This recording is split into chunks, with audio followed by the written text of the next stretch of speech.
Et salut à tous les amis, c'est CryptoPartage, c'est un plaisir de vous retrouver pour la vidéo d'analyse du 13 janvier 2021. J'espère que vous allez bien. On se retrouve avec une map entièrement dans le vert, ça fait du bien. Après le flash crash qu'on a eu il y a quelques jours où Bitcoin a tué les 30 000 $, là il nous fait vraiment un rebond majestueux, il est de retour aux 36 000.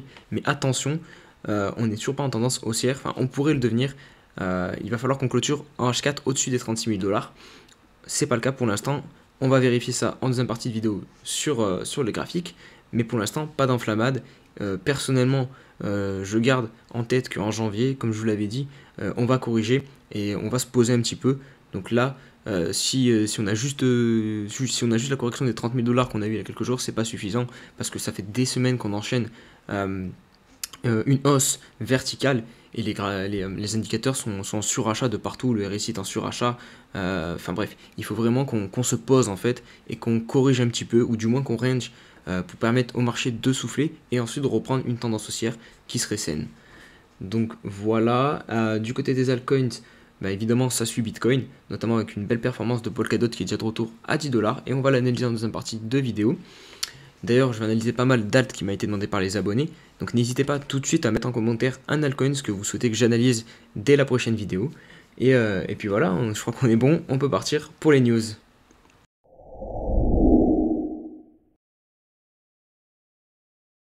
Allez, on attaque ces news donc par un sondage que j'ai fait hier soir sur mon Twitter. D'ailleurs, n'hésitez pas à vous abonner, on est de plus en plus et je partage régulièrement des news sur ce Twitter. Donc regardez, je vous ai demandé quels étaient vos targets pour la correction actuelle du Bitcoin.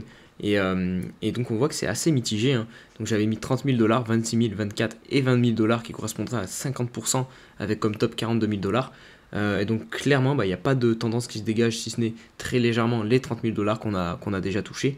Donc il correspondra à moins 25%. Personnellement, ma target, c'est les 26 000, 24 000 $. Je vais vous remontrer ça sur les graphiques.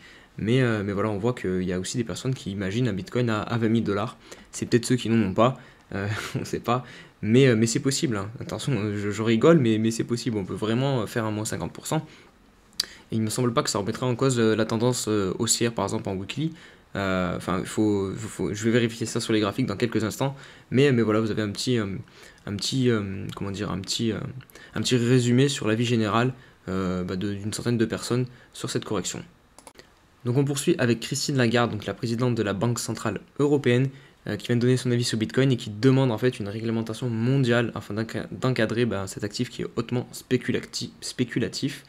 Donc voilà, petit à petit, on voit déjà cette année qu'au niveau des régulateurs de plusieurs pays, ça bouge, notamment du côté des US, en Chine aussi, et évidemment en France et aussi en Europe. Donc petit à petit, le monde entier est en train de prendre en considération Bitcoin. En même temps, c'est normal vu sa capitalisation boursière actuelle. Et voilà, petit à petit, forcément, on va avoir droit à une régulation parce qu'on ne peut pas laisser un actif comme ça en liberté, j'ai envie de dire. Donc voilà, à voir ce que ça va donner cet appel du coup de Christine Lagarde. Et on termine par une petite news fun, enfin fun, pas pour la personne qui a perdu du coup près de 240 millions de dollars vu qu'elle possédait 7000 bitcoins et elle a perdu son mot de passe, donc il permet d'accéder, enfin sa clé privée, et donc voilà, il ne peut plus accéder à ses bitcoins. Il lui reste plus que 2 essais pour tenter d'accéder à sa clé. Donc voilà, c'est plutôt dramatique pour cette personne, et d'où l'importance de bien conserver vos clés, les amis, notamment par exemple pour ceux qui ont une ledger. C'est important de bien conserver la phrase par exemple qui vous permet d'accéder à votre clé privée.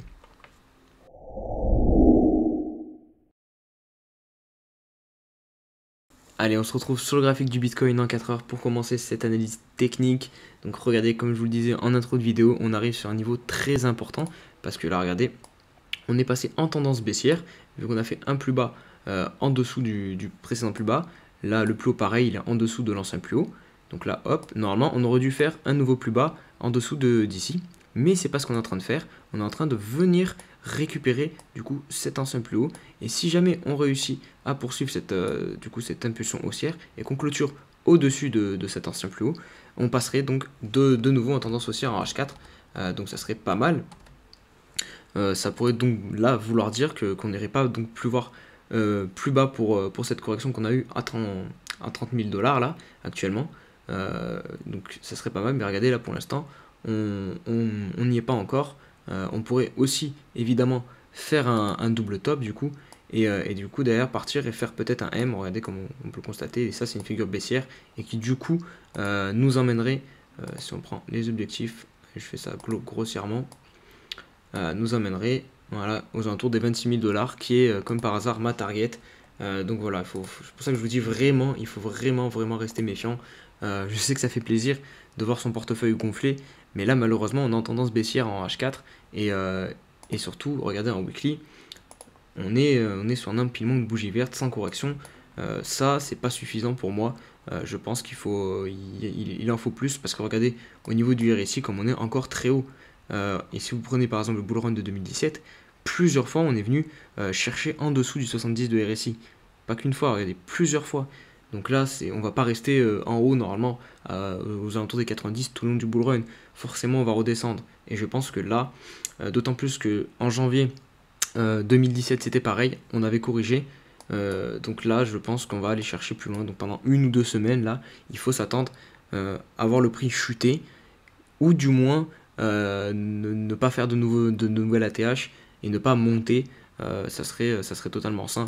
Si on a de la chance, on n'ira pas en dessous des 30 000 $, et on va peut-être ranger à l'intérieur de tous ces supports là, faire peut-être quelque chose comme ça pendant un petit moment, pendant ces 2 semaines, et ça serait du coup un scénario optimiste, j'ai envie de dire.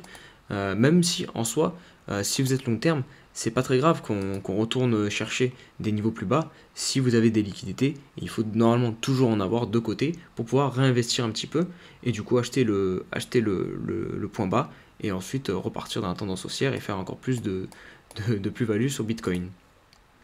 Donc voilà, pour Bitcoin, moi je suis pas haussier sur le court terme. Évidemment au long terme si, mais sur le court terme non. Je pense qu'il faut une correction pour qu'on puisse repartir de manière saine. Allez, on va passer aux altcoins.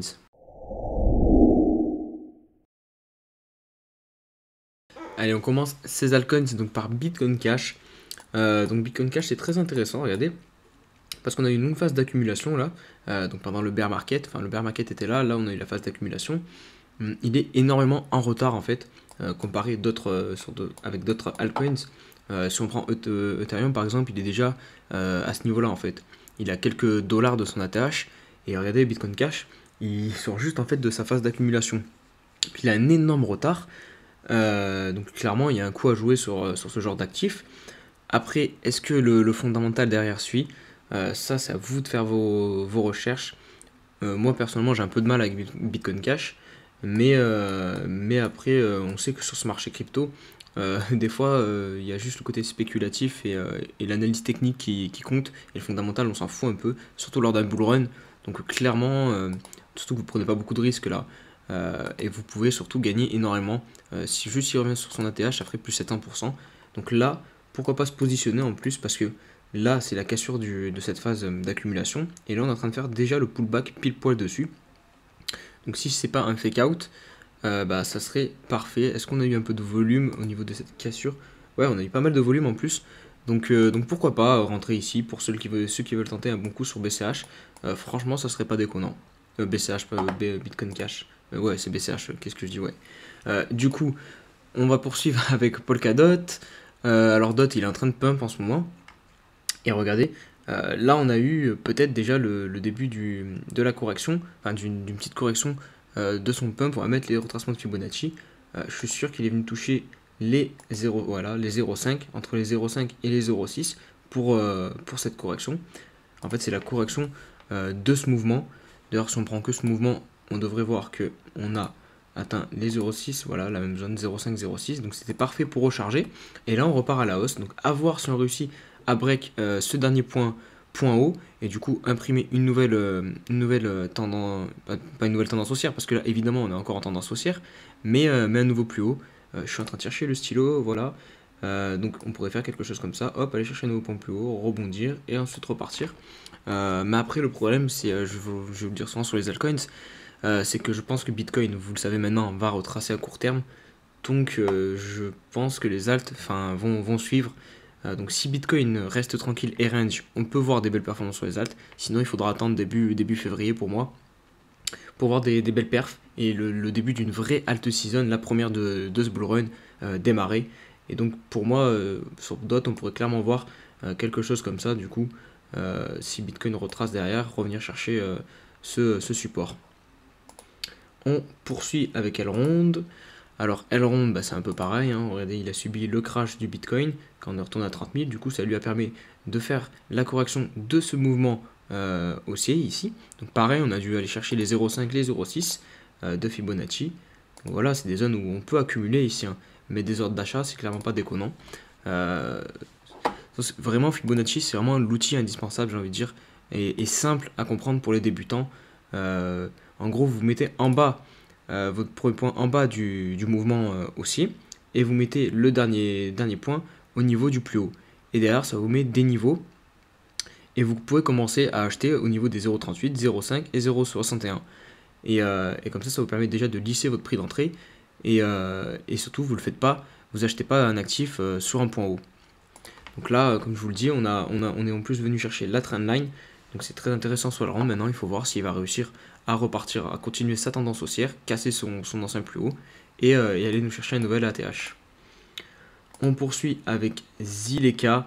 Donc Zileka, c'est pas mal aussi ce qu'il nous fait, il me semble. Voilà, en weekly, pareil. Regardez, tout à l'heure, on avait le graphique du Bitcoin Cash. En fait, Bitcoin Cash, on est juste là, vous comprenez. Et regardez, Zileka, on est quand même monté un peu plus haut, on est plus proche de son ATH, mais on en est encore loin, il y a encore de la marge en termes de profit à faire.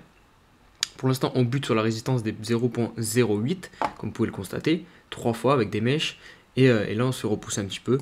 Si on prend les retracements de Fibo, ça doit aussi être un point intéressant. Regardez, on est pile poil sur les 0,5, donc encore une fois, ce ne serait pas déconnant de recharger un petit peu ici, si vous voulez, pour prendre un peu de ZIL. Donc voilà, on poursuit avec AAV, parce que lui, il nous fait un truc de dinguerie. Lui, vraiment, il nous a repété il nous a fait un nouvel ATH, donc à 151 $.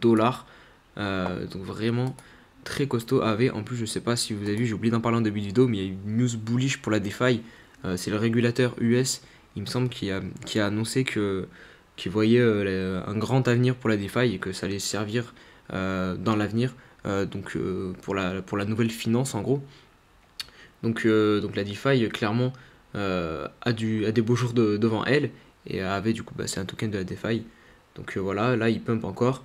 On voit qu'ici c'est un support qui est le haut du range, on est venu le chercher une fois, et là on repart en tendance haussière. Donc il en a un peu rien à foutre de Bitcoin. Ah si, il a corrigé sur cette mèche-ci, et là il repart déjà en tendance haussière. Et on va terminer par le RSR. Il me semble que j'ai déjà fait dans la dernière vidéo, mais on me l'a redemandé, donc pourquoi pas, je vous le refais. Je vous ai dit qu'on avait cassé la TH ici, donc on a fait une autre pullback dessus, et pareil, on repart en tendance haussière.